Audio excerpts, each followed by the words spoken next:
And now to a story you'll see only on News 9. This week, the director of the state's prison system asked a Senate committee for $800 million for 2 new prisons. Oklahoma has the second highest incarceration rates in the country, but in Texas, things are much different. News 9's Aaron Brelbeck has the story from Dallas. In Oklahoma, we're talking about spending $800 million for 2 new prisons. In Texas, they're closing prisons, 8 of them in the past 6 years, including this one back here behind me in Dallas that's up for sale. The difference is, in Texas, they focus on rehabilitation, not incarceration.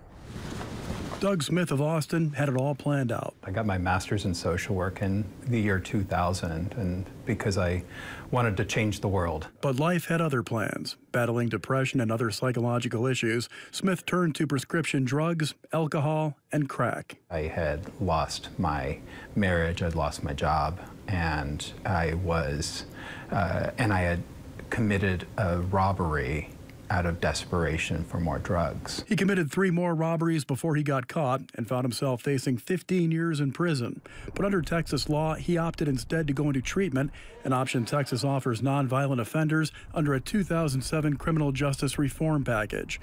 Former Texas State Representative Jerry Madden crafted the legislation. We expanded drug treatment in probation and in parole and in the prisons so that we treated people.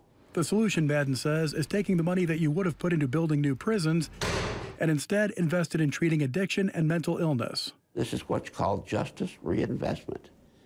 You get benefits from not sending people to prison and use that money wisely to keep others from coming to prison. Ms. Doyle, how's everything going? Judge Bobby Francis runs the drug court in Dallas, but you won't see him wearing a black robe and pounding a gavel. Instead, he talks with the people who come into his court, like a caring dad. Try to parent them for that year to 15 months to try to get them in a position where they can get a job, take care of themselves, take care of their responsibilities, try to be good parents to their children. That requires more probation officers really keeping close tabs on parolees. Yeah, it's expensive, but it's cheaper than incarceration.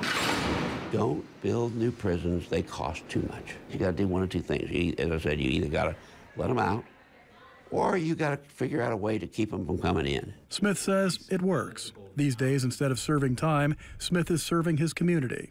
I have a good job where I'm part of the solution again. I serve in my church, but even more importantly, I get to be a father to my daughter. On the scene, on the story in Dallas, Aaron Brelbeck, News 9.